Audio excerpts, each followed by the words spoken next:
This is the story of a 30-year search by U.S. intelligence agencies to perfect mind control. Some of those engaged in that search have agreed to talk about it for the first time. One said, "I think every last one of us felt sorry to attempt this kind of thing. We knew we were crossing the line." The search would be endless. From brothels, an agent says, we learned a lot about human nature in the bedroom, to the mystical rites of a magical mushroom ceremony performed by an Indian shaman, to a Spanish bull ring. The bull has had electrodes implanted in the brain and is controlled by a scientist. There would be victims.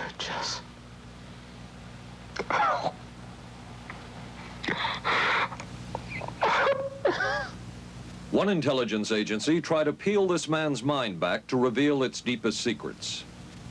I'll live through it. I'll live through it. This man worked on some of these programs. He would write of his work, "It was fun, fun, fun." This is the story of the search for mind control. ABC News Close-Up, Mission Mind Control. With ABC News correspondent Paul Altmaier. 1217, now boarding at 8. Mark? Anne. It's been ages. Can I buy you? Allow me.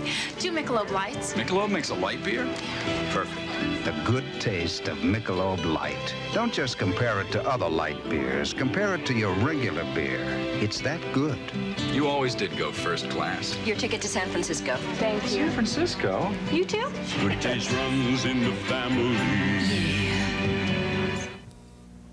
Mrs. Cooper, I need help. Oh. With all these different dog foods, I don't know what kind to feed him. Dry, soft. Honey, it's not the form, it's the formula. Those are for any dog, young, old, whatever. But Cycle 2 dog food is especially for dogs ages 1 to 7, like mine. The Cycle 2 formula has just what dogs in their active years need to help stay healthy. And happy. With Cycle, I know what to feed him. Now get Cycle 2 in 25-pound bags. We are not professing to tell you the complete story of these activities. We are professing to tell you the complete story that we know. Right. But these records that we've uncovered don't tell the story. They tell pieces of it. This is a story that has been told in bits and pieces. This is an attempt to pull most of it together. We know we don't have the full story. We do, however, have some striking new revelations and insights. The story begins here, just off the nation's front yard, the Mall. The buildings behind me were the headquarters for the World War II Office of Strategic Services. It was here that the first halting steps toward mind control began. The shaper and molder of OSS was General Wild Bill Donovan. He said of his group's work, "We may have made mistakes, but we were not afraid to try things that were never done before." In this anything-goes atmosphere, Donovan appointed this man, Stanley Lovell, a Boston industrialist, to break new ground in many scientific and technical fields. Donovan called Lovell his Dr. Moriarty, after the fiendish professor in Sherlock Holmes. Lovell liked the name and posed for this Saturday Evening Post photo. He later wrote of his OSS job that it was, quote, to stimulate the Peck's bad boy beneath the surface of every American scientist and to say to him, throw all of your normal law-abiding concepts out of the window. Here's a chance to raise merry hell. It was in this atmosphere that the search for mind control began. This bizarre man would be an active participant in that search over the next 2 decades. His name is George White, an OSS captain who had formerly been with the Bureau of Narcotics. In his diary, seen here publicly for the first time, White left a legacy of the darker side of American intelligence work. He received his early OSS training at the British-run school at Oshawa, Canada, the same school where Ian Fleming, the creator of James Bond, was trained. White referred to the school in his diaries as the Oshawa School of Mayhem and Murder. Mike Burke, former OSS colleague of White's and now president of Madison Square Garden Center. Very compelling fella, mysterious fella, almost mystical fella. He was fascinating because you knew something about him, but not enough about him to really get a fix on him.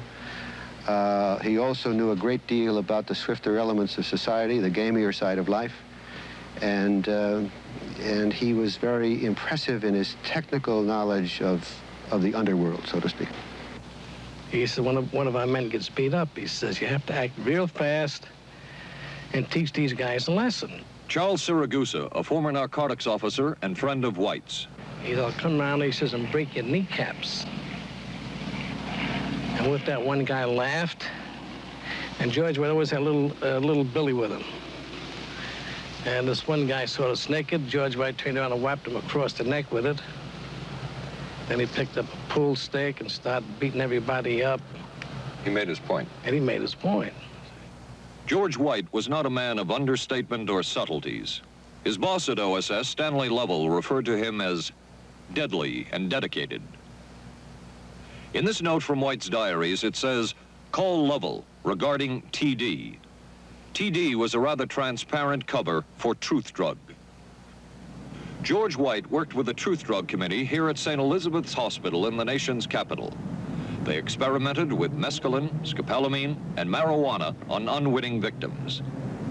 The committee soon learned there was no easy panacea, no truth drug at this stage. But White and later colleagues would not stop trying. The goal remained the same.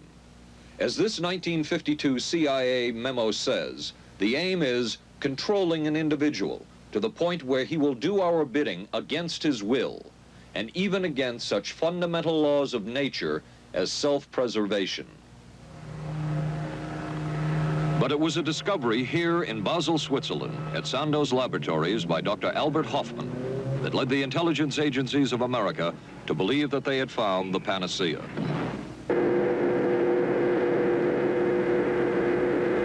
The discovery was lysergic acid diethylamide, LSD. The film that you see is considered by many experts to be the closest illustration of the effects of a hallucinogenic. It was one of the first times that anybody had run into a powerful drug that was different than anything else that they knew anything about. John Gittinger, recently retired chief psychologist for the CIA. This is the first time Gittinger has been interviewed publicly. We could disable a whole city by putting a very small amount on a water supply. After all of these years of us, those of us who are involved in looking for this secret drug, this was the only thing that began to look for the first time like it might be something like that. The CIA's interest in LSD was intense. The worry was that the Russians would get hold of it. Were the Soviets into LSD? I'm going to have to say I'm sure they were, but if you ask me to prove it, I've never seen any direct proof of it. But at one point, intelligence information received from Switzerland said that Sandoz Laboratories was about to put 100 million doses of LSD on the open market. And it caused enough concern within the agency that the United States was prepared to buy the entire supply. However, a slight mistake had been made. The mistake is made public for the first time. I just found out on a new CIA document that there were no such large quantities of LSD on the market. Joan Marks has filed numerous Freedom of Information suits against the CIA and has unearthed much new material. He is the author of The Search for the Manchurian Candidate, a history of intelligence agency work with mind control. He is a consultant for this report. What happened is that there was a military attaché in Switzerland, an American officer, who got milligrams and kilograms mixed up. In other words, he made a mistake of thinking 1/1000th of a gram was the same as 1,000 grams, which is a mistake of 1,000,000 times. So when the CIA got the intelligence that there were 100 million doses on the market, in fact, there were 100 doses. The man who would oversee the CIA's research into drugs and most of the agency's behavior programs is this man, Dr. Sidney Gottlieb, a chemist. Dr. Gottlieb declined ABC News' request for an interview. In their never-ending search for the miracle weapon, CIA operatives searched here in the remote mountain areas of southern Mexico for what up to then had been considered a myth, magic mushrooms. They used this man, a part-time chemist for the CIA, to dupe this man, a vice president of a bank, and an amateur mycologist or mushroom expert to try to get to the magic mushrooms and turn them into a drug. But it would be the amateur, R. Gordon Wasson and his colleagues, who would win the race and develop the drug psilocybin from the magic mushrooms. We went into the Mazatec area, far from the highways, remote from Mexico City. There we found that rotten bagasse, as it's called, bagasso, covered with mushrooms. These mushrooms I didn't know, had never seen. They were the sacred mushrooms. Wasson would also discover and record the ancient mystical rites of the mushrooms from a local shaman or magical priestess, Maria Sabina. And we were seeing incredible sights. They would go slowly or they would go fast as I ordained. All your senses are rendered acute. We say that you see visions, you see hallucinations, but that doesn't begin to tell this story. The hallucinations are only part of it. You hear sounds, you smell things. The night was thrilling. Word of Wasson's discovery reached the CIA quickly. Dr. James Moore, a University of Delaware chemist, secretly served the CIA preparing deadly chemicals on short notice. Moore was instructed to get close to Wasson and accompany him on another trip to Mexico to get the magic mushrooms. Internal documents show the CIA felt a drug derived from the mushrooms could remain an agency secret. What in the world were they looking for with the magic mushrooms? I think the best answer to that is that they were looking for fundamental information on compounds that would be capable of causing changes in behavior, changes in mental attitude. Did you ever consider what would have happened if any of these substances were given to, say, unwitting people? Oh, I don't remember having considered that specifically. What if you, I trust perhaps you've thought about it. Well, I haven't worried about it. Your question again, what would I have thought had I known that any of these substances would have been given to unwitting persons? You mean a hostile agent of another government? No, I mean think that was probably one of the things they had in mind. I mean testing it out on an American citizen. I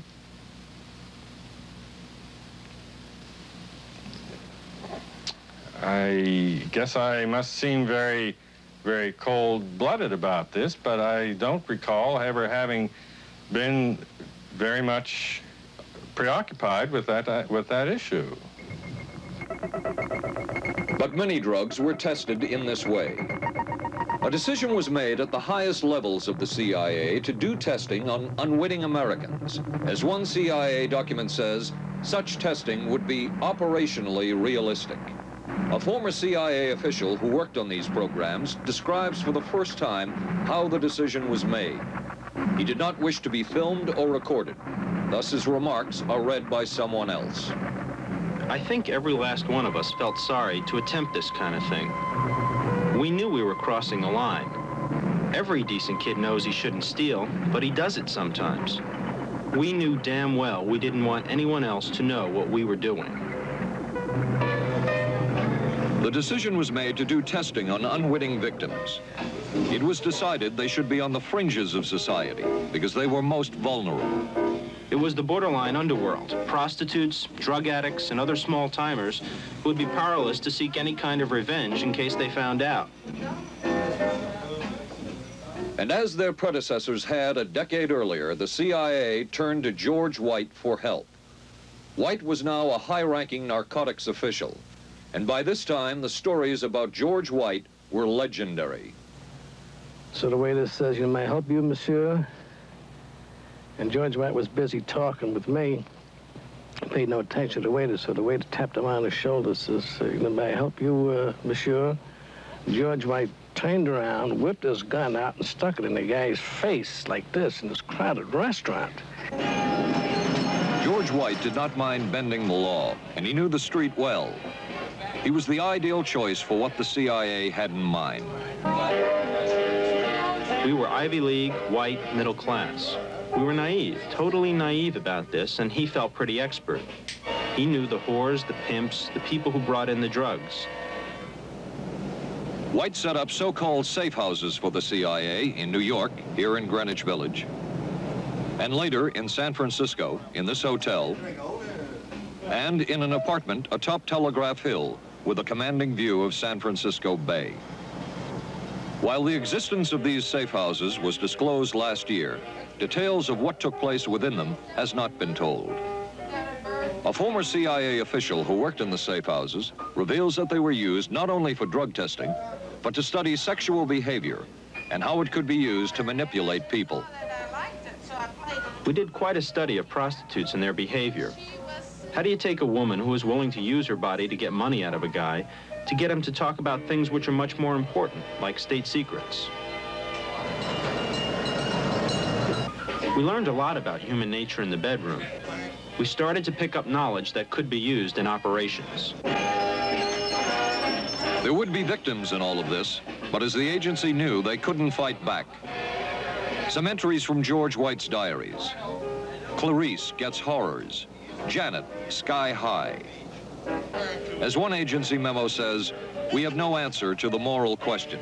The safe houses were not the only testing grounds. Millions of dollars would be spent on LSD research at universities throughout the country. And word would begin to spread on campus about this so-called mind-blowing drug.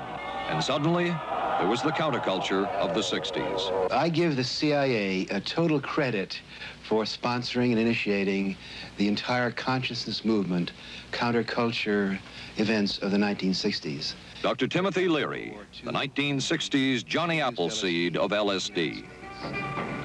The CIA funded and supported and encouraged hundreds of young psychiatrists to experiment with this drug. The fallout from that was that the young psychologists began taking it themselves, discovering that it was an intelligence-enhancing, consciousness-raising experience. I know that some of the studies in which the CIA had supported used as subjects people who later became strong proselytizers of LSD. So, in that sense, yes, I think it did sustain the perpetuation of the use of the drug. And it's rather ironic, isn't it? The counter case that I would make in relationship to that is to remember that the people who were doing the research were people who would be doing the research regardless of who was the sponsor. I don't think anybody working in that time in the remotest ever thought that it would blow up into the kind of thing that it did.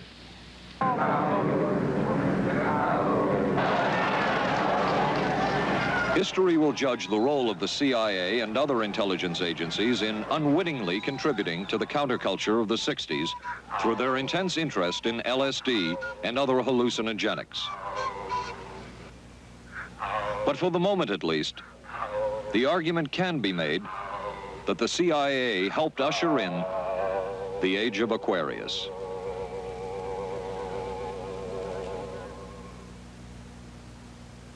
ABC News Close-Up will continue in a moment. Being careful about my body doesn't just mean major things like regular breast exams. I'm even careful about pain relievers. Plain aspirin sometimes upset my stomach, so I use Bufferin. It adds protection. I'm careful about what goes into my body. Bufferin gives me an added relief action I want. Tylenol doesn't. Only one leading tablet has both, an added relief action in many cases that Tylenol never provides, and protection ingredients, Bufferin. Now I'm careful to get both with Bufferin. Your sink trap's clogged with grease. Use Crystal Drano. I'll pour in liquid plumber. Don't. It may not work on that grease clog. No? Crystal Drano will. Look, liquid plumber's quiet. It's not melting that grease. But Drano is. It broke through. Will Drano hurt metal pipes? No. So liquid plumber didn't break that grease clog. I'm switching to Drano. To make clogs go, better use Drano. Saturday live on ABC. the Forest Hills Men's Invitational from the legendary West Side Tennis Club. Then live, third round coverage of the most prestigious ladies golf event. Hollis Stacey goes for her third straight U.S. Women's Open title. And red-hot Nancy Lopez shoots for her elusive first Open victory. And on ABC's Wide World of Sports, rodeo excitement from the Wild West, plus high speeds, high thrills, hydroplane action, championship tennis, golf, and ABC's Wide World of Sports, Saturday.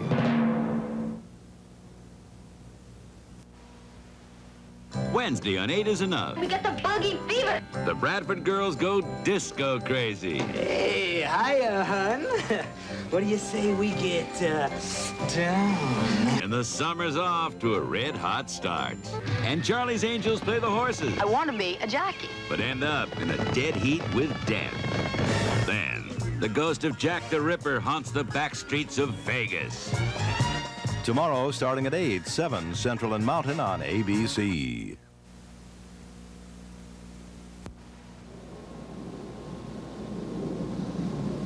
Covering a span of history such as we are in this report, one can get sidetracked by the so-called glamour and mystery of espionage work or by the exotic qualities of some drugs. But what you can't lose sight of is what all of this would mean in terms of individual human beings. There would be deaths, there would be long-lasting and harmful effects. The best-known case is that of this man, Frank Olson, a chemist employed by the Army Chemical Corps, who in 1953 was slipped LSD unknowingly at a meeting with CIA officials. Shortly after that, Olson went into severe depression.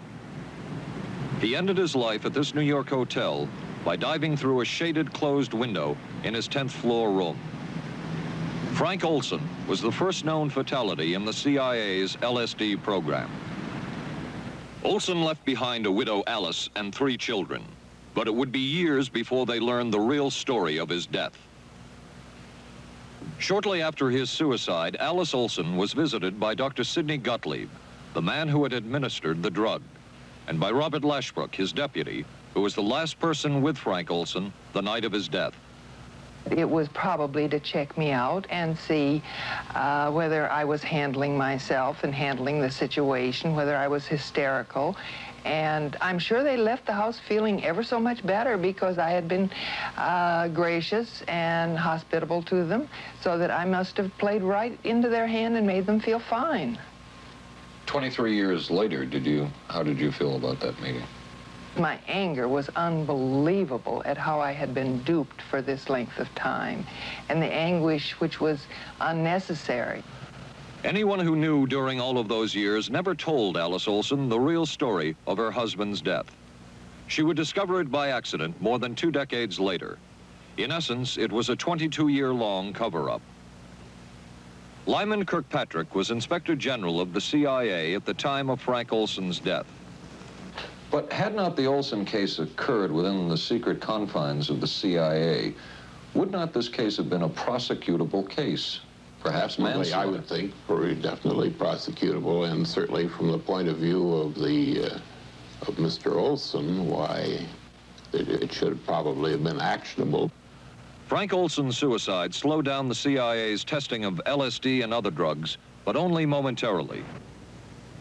The CIA was not the only government agency interested in the possibilities LSD and other drugs presented for mind control. The Army Chemical Corps first started working with the CIA and then branched off on its own. It too tested drugs on unwitting victims, and a death would result. The case of this man, Harold Blower, a tennis pro, seen here with his daughter Elizabeth, is well known. In 1953, Blower was a private patient at the New York State Psychiatric Institute. He was given 5 injections of a mescaline derivative that was being tested secretly for the Army Chemical Corps. With the 5th injection, Harold Blower died. As with the Olson case, a 22-year cover-up followed, until finally the Army admitted the real details of Blower's death. Since the initial news stories of Harold Blower's death, close to 5,000 documents, previously classified, have been released by the Army and obtained by ABC News. They provide valuable insight into Army activities at the time of Blower's death and where the Army went from there with their own drug testing program. From a previously classified deposition of Dr. James Cattell, who administered the mescaline derivative, on the purpose of the drug testing, to produce symptoms similar to those that you see in schizophrenia. On how much the patient knew about all this. We didn't delineate all the possibilities of what might happen because then you contaminate your experiment. Cattell then relates that he never even knew what drug he had given Harold Blauer because of the secrecy of the Army experiments. We didn't know whether it was dog piss. This was secret. This was a secret. We weren't in on it. We asked Blauer's daughter Elizabeth for her reaction. What? How can anybody react to that? I mean, that is so far from what you'd expect from a human being, never mind a doctor, never mind a professional specialist who's supposed to care about people's minds. It's unbelievable. A suit filed by Elizabeth Barrett against the Army Chemical Corps is now pending in federal court. Other Army experiments continued on mental patients around the country. Work done at the Tulane Medical Center in New Orleans involved several drugs, hallucinogenics, and electrodes implanted in the brain. The chief researcher was Dr. Russell Monroe, now head of the psychiatry department at the University of Maryland.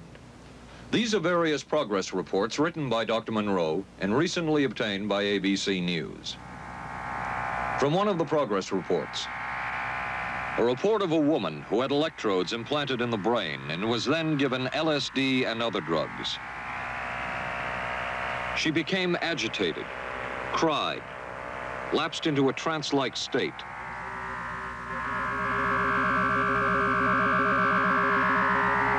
Felt as if she were about to have a convulsion, experienced waves of darkness and light, had bizarre sensations in her neck and legs, said somebody was trying to manipulate her body. At this point, Dr. Monroe wrote that the woman was obviously having paranoid ideas. As a layperson, perhaps you can enlighten me. What therapeutic effect would the type of experiment that I just described have on a patient? Well, the therapeutic effect would be indirect. Was this patient aware that she was being given LSD? Yes, I mean, they were told that they would be given some medication, and they should have... Specifically LSD? Well, we told them, I don't think that they would have even known what LSD was then at the time.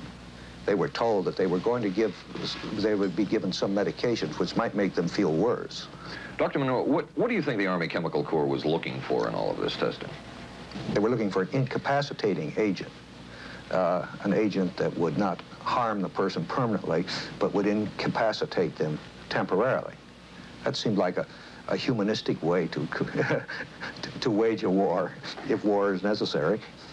When James Thornwell was given LSD by Army intelligence in 1961, this time it was no experiment. This time the express purpose was to peel back Thornwell's brain to bear any secret within it. This time the Army had gone operational. Thornwell, as reported on ABC last January, was an Army private stationed in Orléans, France. Classified documents were missing from his unit. Thornwell became a suspect. His 2.5-month interrogation included administration of sodium pentothal, hypnosis, isolation, and deprivation of sleep. Army documents obtained by ABC News refer to this interrogation as conventional. Despite the severe questioning, Army intelligence was getting nowhere with Thornwell, and it was decided to slip him LSD. For 16 years, Thornwell never knew what had hit him. Tell me about the acid. I'd rather not. It's a bad trip. It's a bad trip. That was a bad trip. The pain was so excruciating. Felt like somebody was sticking me with 1,000,000 pins. You know, just everywhere. Oh, it just... Oh.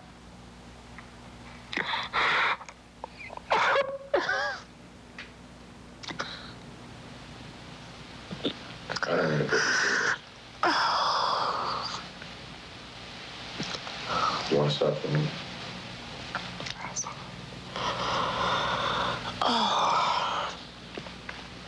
I walked around. yourself? Oh, I can talk. I'll live through it. I'll live through it. I'll live through it. No charges were ever brought by the Army against Thornwell. He was discharged for psychological disorders. But an Army psychiatric evaluation of Thornwell obtained by ABC News, one which was done prior to Thornwell having been given LSD, says of him, fairly cooperative, oriented, alert, and gave no evidence of psychosis or depression. From the Army's point of view, this type of LSD interrogation was a success. Other documents refer to the exploitability of interrogation subjects, cracking them, keeping them off balance mentally, and providing an economical, speedy, and productive aid to interrogation.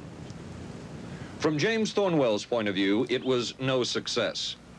Thornwell still has serious problems.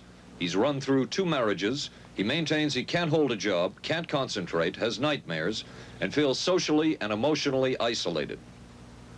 Last fall, Thornwell filed suit against the government in federal court. In a moment, we will examine the closest experimentation to brainwashing that we have uncovered.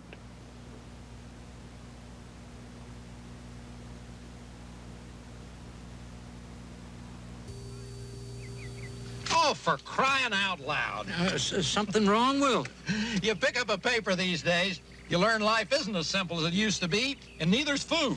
Is that why you eat grape nut cereal? Yep, you couldn't ask for a simpler cereal. Wheat and barley, vitamins added, no preservatives. Sure looks simple. It's got a natural nutty taste. What's good for breakfast, guys? How about something nice and simple? Grape nuts, the simple cereal.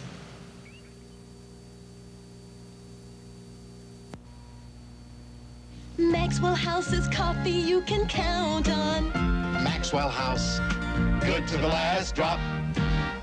Maxwell House is good every time. Maxwell House is good coffee. Good to the last drop. Maxwell House. Maxwell House, coffee you can count on. Always smells good, always tastes good. Always good to the last drop. Maxwell House is good news. Good to the last drop. Maxwell House. ABC News Close-Up will continue in a moment. Special baseball. The Yankees take on the Angels Friday night on ABC. This is a heavy-duty stick-up, and this is a good place for it. New heavy-duty stick-ups from Airwick for small places with big odors. This is David Shoemaker in the news at this hour. District police have charged a young Northeast woman with the weekend kidnapping of that day-old baby. Sources say the woman was pregnant and afraid she'd lost her own child in the accident, and that's what motivated the kidnapping. 'Twas the night before Skylab, and we'll have the latest on its fate and ours. Testimony before Congress today on battered wives. Some of the victims are battered wives. A rock and roll star put on probation for income tax evasion. The condition is he must put on 1,000 hours of concerts for charities. And we'll be talking with a local teenager who won a gold medal at the Pan Am Games. Join us at 11. Reach for the sun. Hello, sunshine. Reach for the sun. Hello, sunshine. Hello, Mountain Dew. Nothing else tastes or feels quite like Mountain Dew, or goes down as smooth like a soft breeze on a lazy afternoon. Reach for the sun. Reach for Mountain Dew.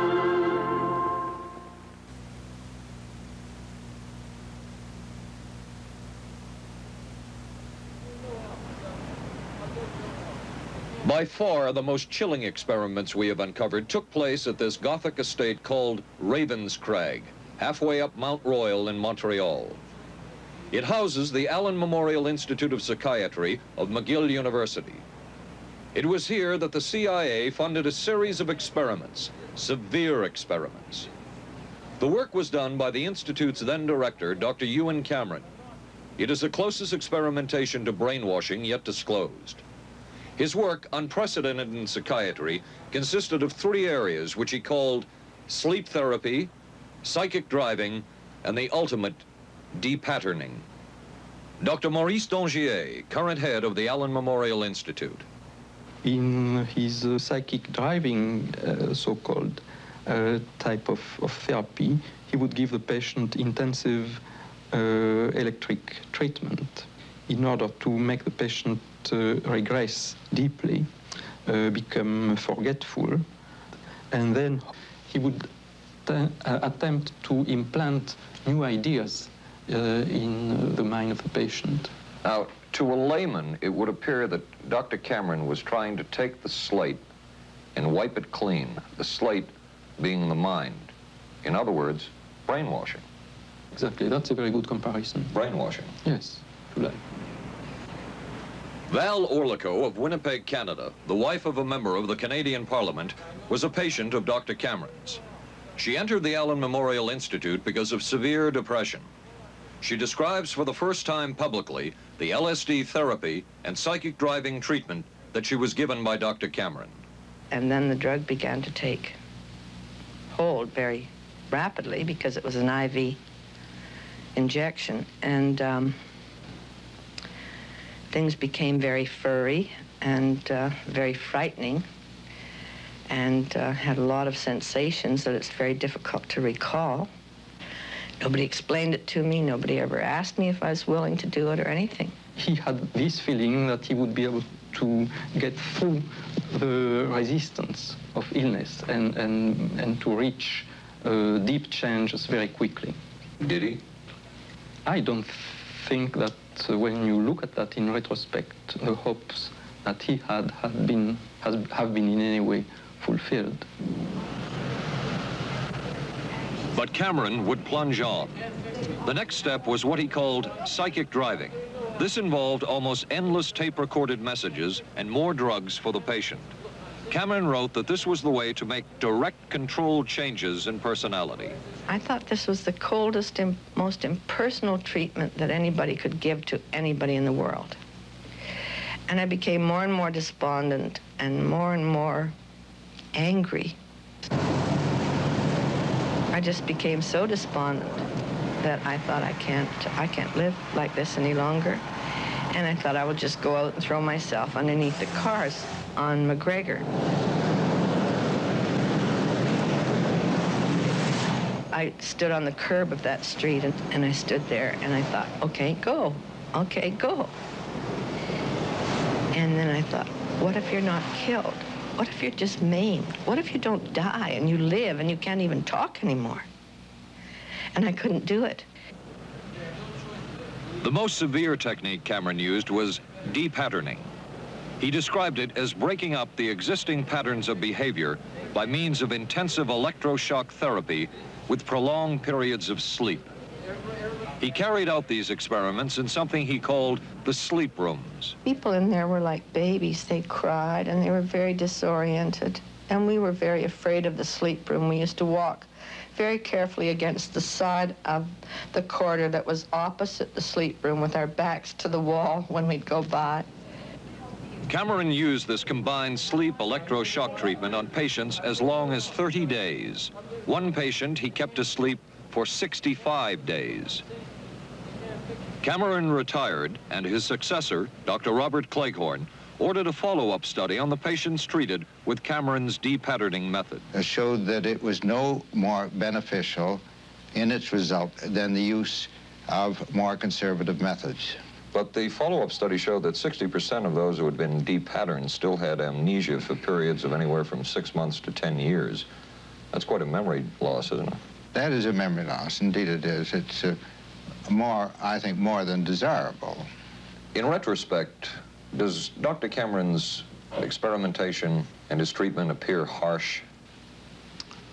I would say yes. I mean, this forceful type of approach that I was describing to you is definitely, it can be said that it's harsh. I wouldn't call it harsh. I would say it was harder on the staff than it was on the patients, because these people had to be fed and they had to be cared for and they had to be given sufficient fluid and food and toileted and so on and so forth. It was a very difficult thing for the staff to follow these patients properly and see that they did well. Well, I'm glad he was concerned for the staff. But damn it all, I wouldn't. I could have maybe had a different kind of life. And that makes me angry and sad, and I don't know how to explain how I feel, really. I just. How did you feel when you learned that Dr. Cameron's experimentation was financed by the CIA? Well, I thought, oh, I can't even use the word that I thought, because I thought, that bastard. And he was too smart. He knew who he was working for. And, excuse me, but I just can't, sometimes I can't believe it, and yet I know it's true. If you had the opportunity to say something to the people at the Central Intelligence Agency who financed this study, what would you say? I realize the CIA is a very important organization, and they have a very important job to do. But God, it surely doesn't have to be done on people who are totally incapable of knowing what's happening or having any defense against it. And I can't imagine the mentality of people who would do this. I just can't. As for Dr. Cameron, he died in 1966 while mountain climbing. A colleague wrote of Cameron, "For him, the ends justified the means. And when one is dealing with the waste of human potential, it is easy to adopt this stance." Dr. Cameron seemed ideally suited for what the CIA had in mind.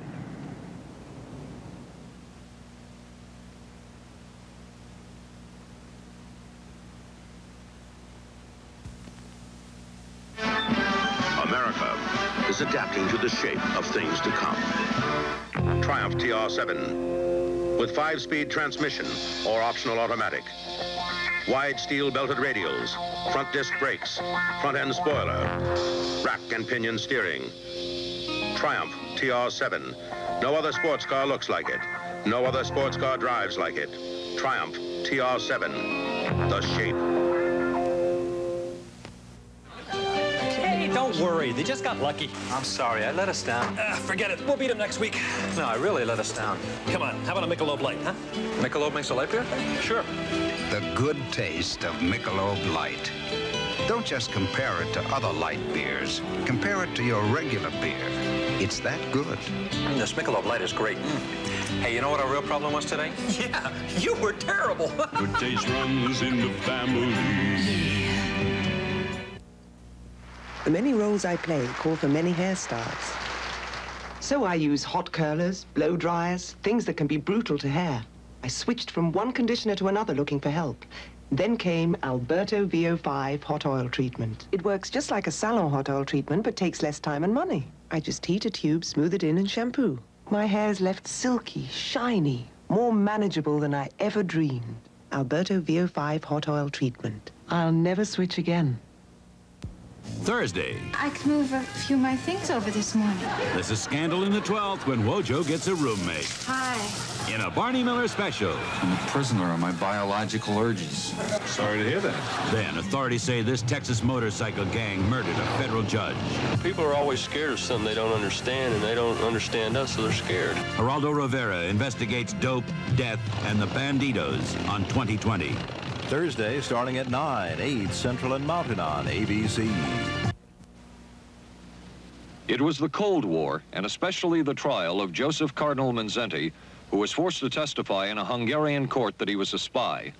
And then later, the Korean War, with the coerced and mainly fraudulent confessions of American servicemen. My information took place on the... that would spark intense interest in intelligence circles about brainwashing. The CIA secretly commissioned a study of communist brainwashing methods at the Cornell University Medical Center. A leader of that study was Dr. Lawrence Hinkle. He explains first the Russian method of controlling and breaking a person. Absolutely isolated from everyone else, with one man whose job it is to get you to write the extent to which you are a criminal. In this setting, you can get people to do most anything, do you see? Because you don't have to lay a hand on them. And by the time you get through and you go up before the judge, the fellow says, were you a spy? He says, yes, I was a spy. The Chinese never really had this kind of a state police system. They would get him in, and all this fellow does is ask you to write, rewrite, and talk to him about your whole life. Graduated from pilot training in 1949.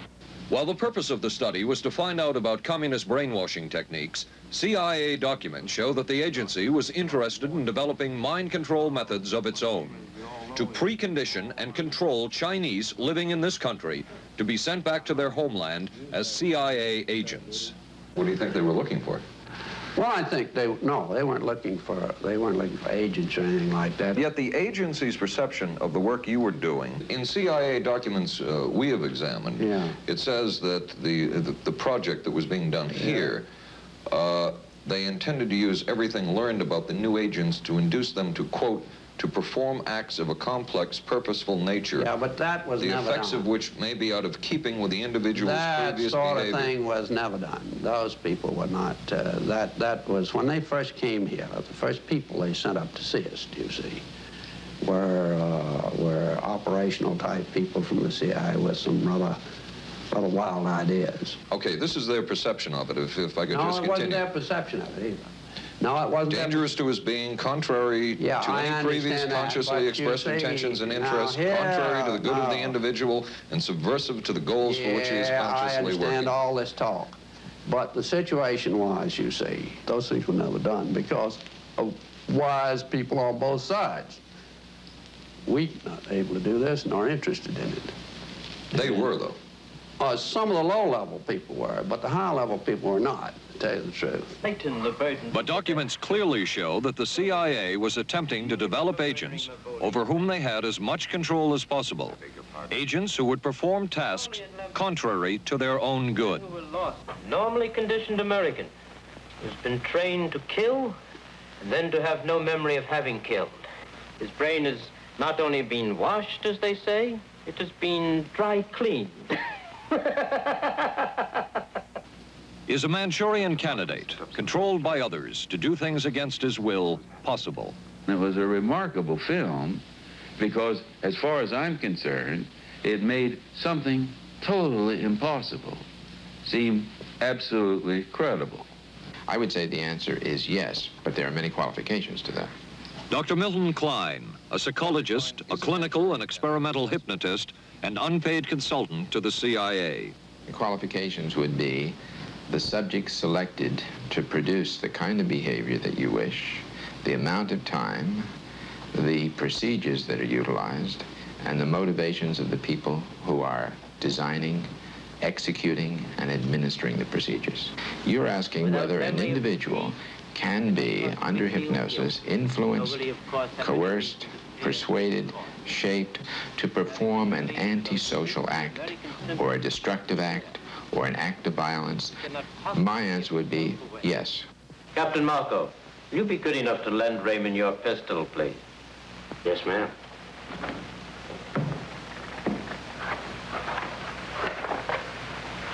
Thanks, Ben. Sure, kid. Shoot Bobby Raymond. Through the forehead. Yes, ma'am.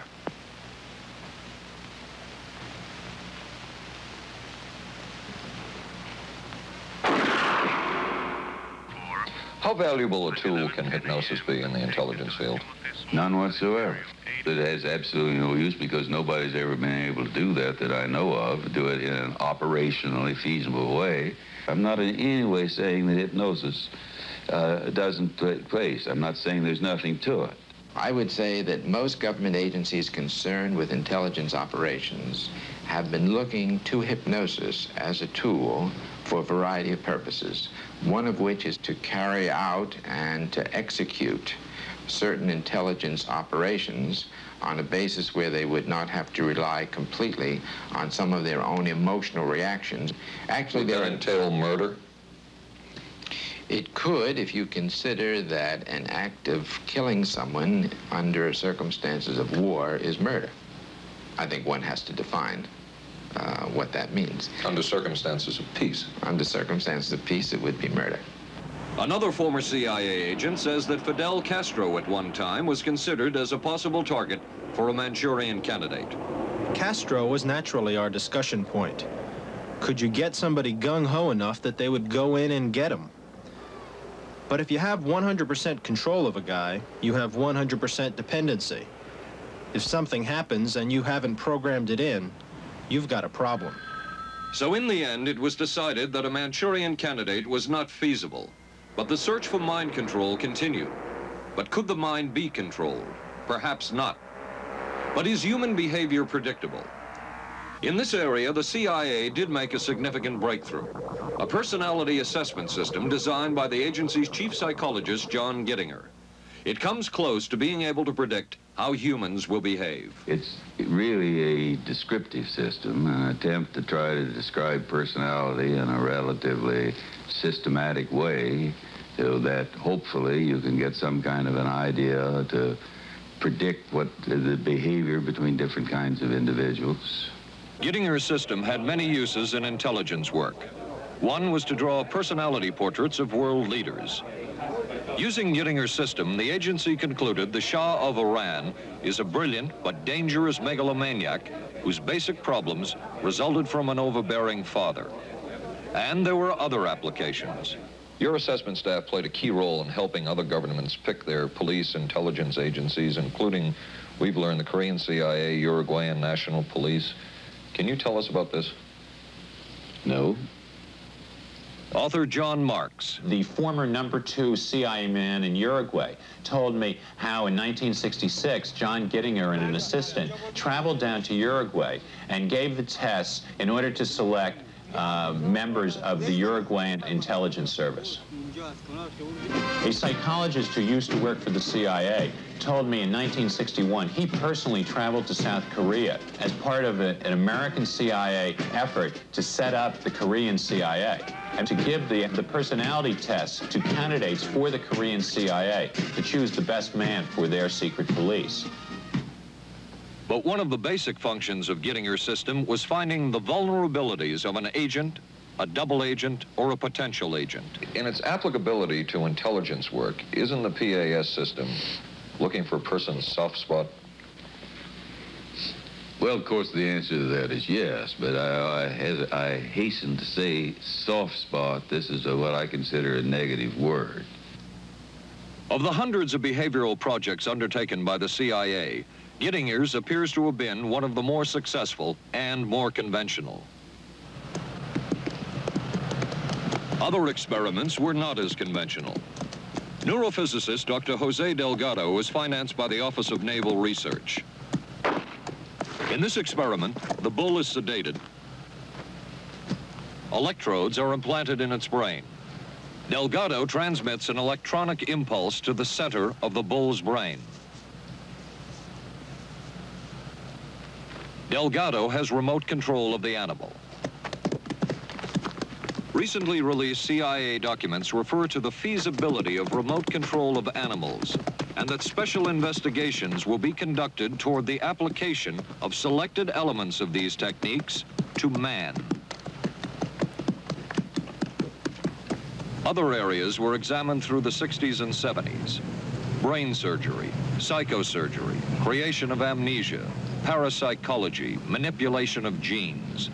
Even though past and present CIA officials have indicated this kind of work ended in 1963.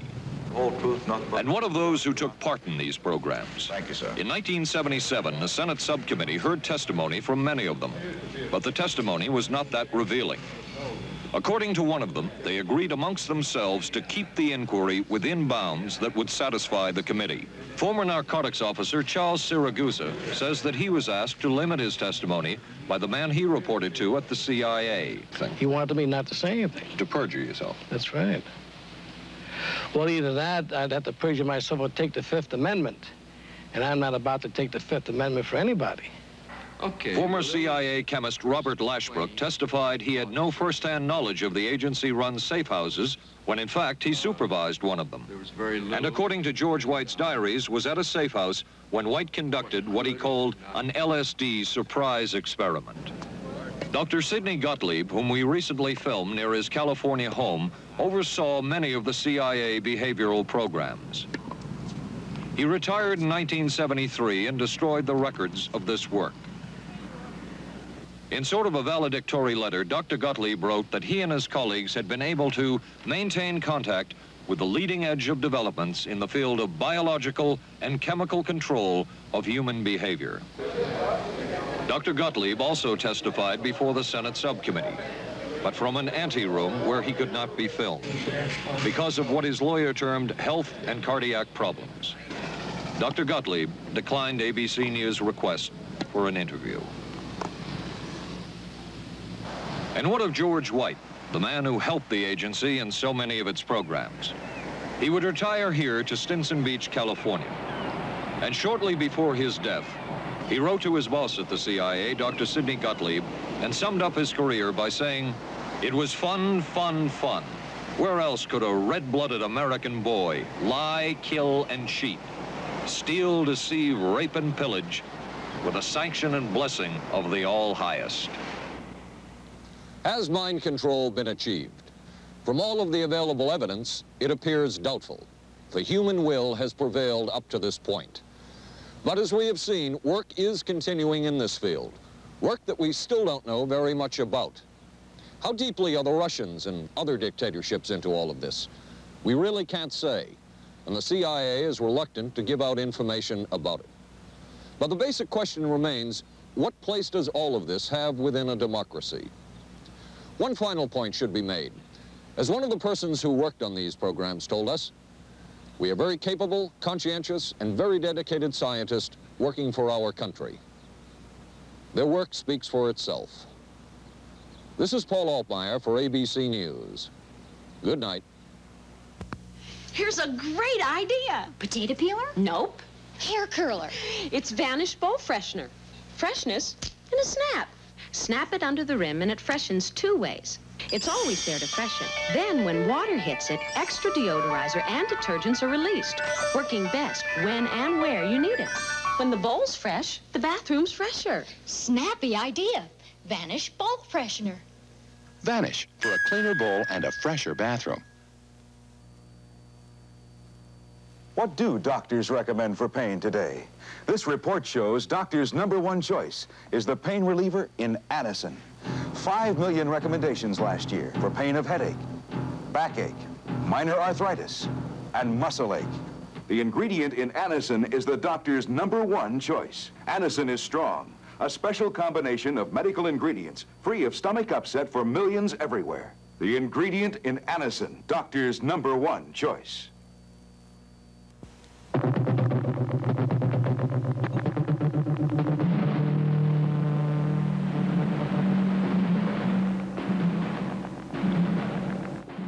Stay tuned for local news next.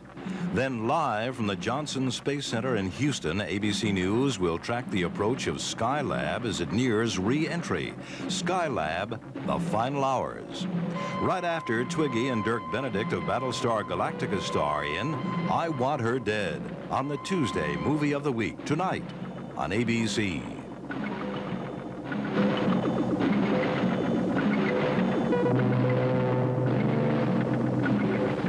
This has been a presentation of ABC News.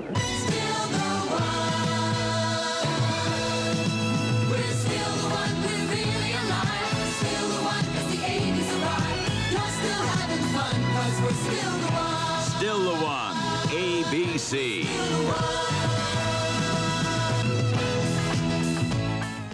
Skylab nears its final orbit, an arrest in the kidnapping of that newborn baby, a rock star sentenced for income tax evasion, and a local gymnast talks about her winning performance in San Juan. News 7 is next. We were concerned about our monthly electric bills, so we called Pepco for help. They sent us this EnergyWise home audit. Just take a few simple measurements and answer the questions. Then mail them back to Pepco. Then Pepco will, free of charge, analyze your home's energy use and send you back a list of recommended changes to help you save money on your bills. Write today for Pepco's EnergyWise home audit to help you meet your energy needs and your budget. Pepco, your electric company. Union First wants you to deposit your money in China.